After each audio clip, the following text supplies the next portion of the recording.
এই ব্যক্তিটার আমরা সকলেই চিনি, সোশ্যাল মিডিয়ায় এসছে, আমরা সকলেই চিনি। তবে হ্যাঁ, এ একজন বাংলাদেশি। তবে এই যে ভিডিওটা আপনারা দেখলেন, দেখে মনে হলো যে ইনি একজন নামাজি, ফরজগারি, নামাজ কালাম করে, দেখে মানুষতা বলে একটা পরিচয় দিয়েছে। আমরা এটা ভাববো যে আমাদের এই মুসলিম একজন আমাদের দরদি ভাই, কিন্তু এর কয়েকটা ভিডিও ফুটেজ আপনাদের দেখাবো, আপনারা একটু ভিডিওটা দেখবেন। আমার একটাই লোভ, কচি কচি সুন্দরী তরুণী।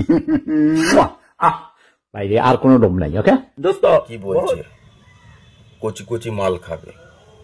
দেখুন, আমার দেখে ধারণা করতে পারছি আমরা যতটুকু এই লোকটার বিষয় জেনেছি, একজনের কাছ থেকে আমরা জেনেছি যে লোকটার বিয়ে সাথী হয়নি, বিয়ে থা করেনি, যার কারণে এই ধরনের কথাবার্তা বলছে।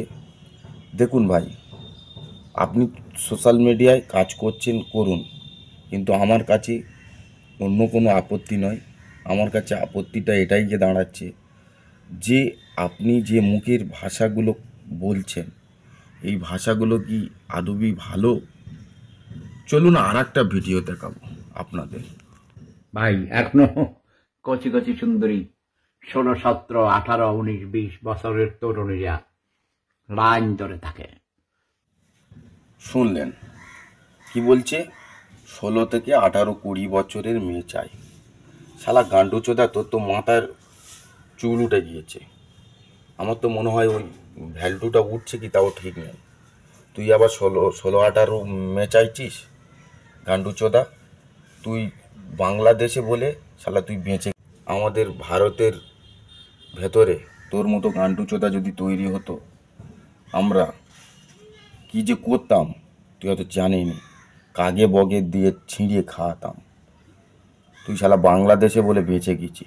আমাদের ইন্ডিয়াতে দেখছি যদি তুই থাকতি কি বা ইন্ডিয়ার কোনো মানুষ হতি, তোকে কাগে বগে দিয়ে খাওয়াতাম। বুঝিস? ভালো ধরনের ভিডিও করিস, কর। শালা মাতাল তো, তোর কয়েকটা ভিডিওয় আমরা মাতালগিরি দেখেছি, সব কিছু দেখেছি।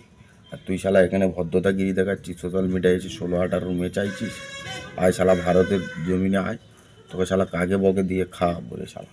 তোকে তো জানিনি আমরা ভারতের মাল এইরকম।